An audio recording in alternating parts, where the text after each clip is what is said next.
Assalamualaikum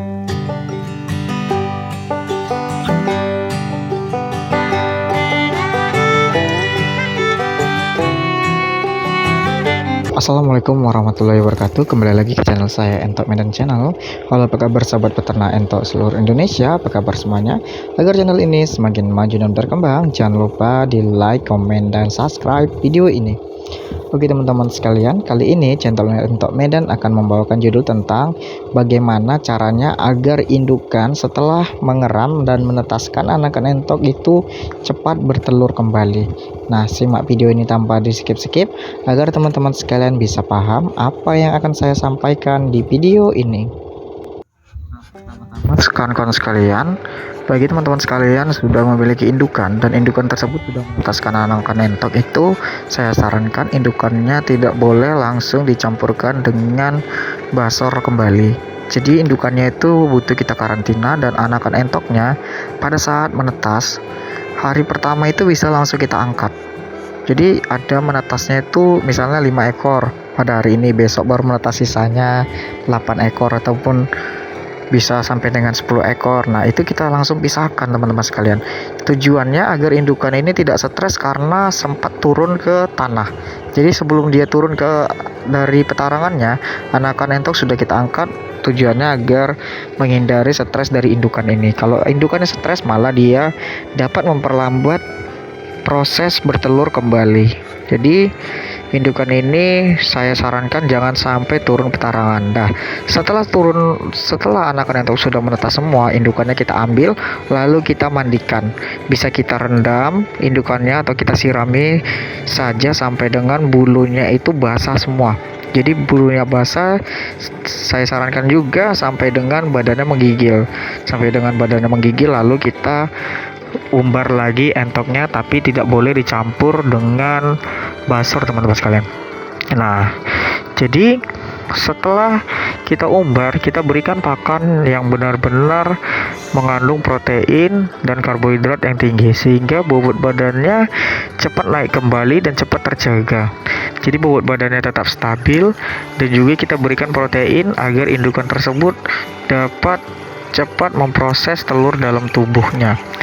Nah, karantina ini itu maksimalnya 2 minggu teman-teman sekalian. Jadi 2 minggu dia tidak boleh kita jumpakan dengan pejantan dahulu. Dan juga indukan ini harus benar-benar steril tempatnya harus bersih, kering. Kalau ada songkok ayam jago, lebih bagus ditaruh di tempat songkok ayam jago itu teman-teman sekalian. Kalau saya biasa ditaruh di songkok ayam jago biar tidak diganggu pejantan dan dijauhkan oleh pejantan. Jika pada saat ia baru selesai mengeram, menetaskan anakan entok anakannya kita ambil, lalu indukannya kita biarkan lepas bercampur dengan pejantan, maka indukan tersebut malah semakin stres karena dikejar-kejar oleh pejantan, karena tubuh indukan tersebut masih belum siap untuk bertelur kembali teman-teman. Jadi dia masih belum siap untuk bertelur kembali, sudah dikejar-kejar pejantan, dan juga dia masih belum pulih dari proses pengeramannya. Jadi lebih baik untuk mencegah indukan tersebut stres, jadi kita harus mengkarantina indukan tersebut jauh dari pejantan-pejantan yang ada di kandang kita. Nah, itu yang saya buat selama ini agar telur indukan ini tetap stabil dan tetap normal bertelur, tidak terlalu lama menunggu indukan ini bobot badannya naik, dan juga bisa mempercepat indukan tersebut bertelur lagi.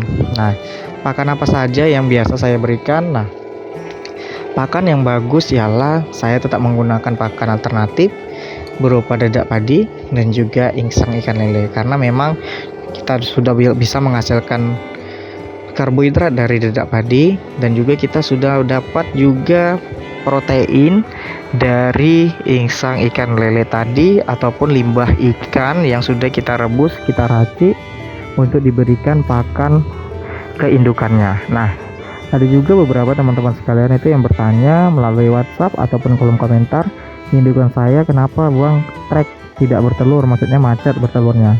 Nah, itu karena pada saat dia baru selesai mengeram dan menetaskan anakan entok, itu langsung dicampur dengan basor. Jadi dia stres, dikejar-kejar terus sama pejantannya. Jadi lebih bagus kita karantina jauh dari pejantan yang ada di kandang. Nah, pakannya juga harus kita jaga, harus full protein dan juga karbohidratnya. Nah, pada saat siang hari berikan pakan alternatif atau pakan tambahan berupa sayur-sayuran agar seratnya juga terpenuhi. Jadi kita harus memberikan vitamin yang lengkap ya, untuk khususnya untuk indukan. Nah, jika memang mau lebih maksimal, seminggu kita berikan pakan alternatif dan seminggunya lagi kita campur pakannya dengan pakan bebek petelur. Pakan bebek petelur ini bisa merangsang indukan entok ini cepat bertelur kembali dan bobot badannya bisa langsung stabil seperti sebelum ia mengerami telurnya selama lebih kurang 35 hari, teman-teman sekalian.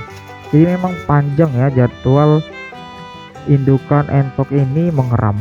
Kalau ayam kan hanya 21 hari menetas, teman-teman sekalian. Jadi indukan entok ini cukup lama ya. Jadi ya itu tadi, pakan bebek petelurnya bisa kita campurkan dengan perbandingan. Misalnya nih teman-teman sekalian, dedak padinya 2 kilo, dedak padinya 2 kilo, insang ikan lelenya 2 kilo.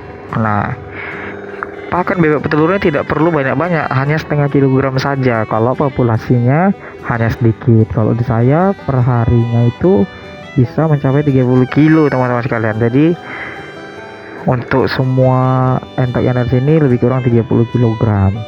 Udah banyak itu, teman-teman sekalian, karena memang kan populasinya juga cukup banyak di kandang ini. Nah, untuk teman-teman sekalian mau sharing-sharing yang sudah japri ke WhatsApp saya, yang sudah tanya-tanya, nah kalau masih bingung juga bisa tanya-tanya lagi, ataupun yang masih belum memiliki nomor WhatsApp saya, nanti bisa tanya saja melalui kolom komentar, nanti akan saya kirim dan saya bagikan. Nah, jika memang saya memiliki waktu luang, kita bisa sharing, tanya jawab melalui telepon ataupun ketemuan langsung bagi teman-teman sekalian yang dekat dengan lokasi saya. Nah, jadi memang sangat mudah sekali ya teman-teman sekalian agar indukan ini cepat bertelur kembali. Intinya pada saat pengeraman juga kita harus memberi makanan untuk indukan yang sedang mengeram. Nah, biasanya saya itu memberi makanan indukan selalu tersedia di depan tempat ia bertelur atau tempat petarangannya. Nah, tempat saya juga tempat petarangannya itu saya sekat, teman-teman sekalian, disekat. Jadi basur itu tidak bisa masuk ke area petarangan, ataupun anak-anak entok itu tidak bisa masuk ke area petarangan, khususnya di usia 3 bulan 4 bulan itu tidak ada yang bisa mengganggu indukan pada saat bertelur. Nah, ini limbah ikan lelenya tadi, teman-teman sekalian. Jadi ini yang saya gunakan sehari-hari untuk pakan indukan yang ada di kandang maupun anakan ya. Jadi memang basor itu dilarang masuk ke tempat petarangan indukan karena memang tempat privasi. Tujuannya agar indukan tersebut tidak terganggu pada saat proses pengeraman dan juga dia bisa fokus dalam proses pengeraman. Jadi suhu tubuhnya itu tetap stabil, tidak naik turun. Dikarenakan kadang-kadang ya teman-teman sekalian, banyak sekali kasus terjadinya basor itu mengejar-ngejar indukan yang sudah dalam proses pengeraman. Jadi bisa mengganggu ya teman-teman sekalian dari hasil pengeramannya nanti. Jadi anakannya terkadang tidak menetas semua ataupun tidak menetas secara sempurna. Ada beberapa telur yang tidak menetas ataupun mati di dalam telur entok tersebut. Nah, jika memang mau lebih cepat lagi bertelurnya teman-teman sekalian, itu pada saat dia mengeram kita tetap memberikan pakan yang benar-benar bisa menjaga bobot badan indukan tersebut. Nah, saya biasa menggunakan ya tetap sama dedak padi dan juga insang ikan lele, teman-teman sekalian, untuk menjaga postur indukannya walaupun dia mengeram tapi tidak kurus. Karena banyak sekali terjadi itu yang saya perhatikan teman-teman sekalian, indukannya pada saat mengeram itu badannya mengecil, makin kurus karena memang tidak terpenuhinya makanan indukan tersebut. Jadi memang harus kita perhatikan dari pemberian pakan, walaupun dia mengeram tapi memang harus kita tetap perhatikan pola makannya.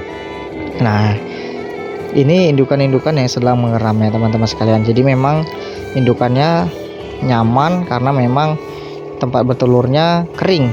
Nah, tujuan kunci utama dalam proses pengeraman ini ya kandangnya kering, benar-benar kering, tidak lembab, tidak basah, apalagi terkena hujan teman-teman sekalian. Memang bisa menetas tapi kan tidak maksimal.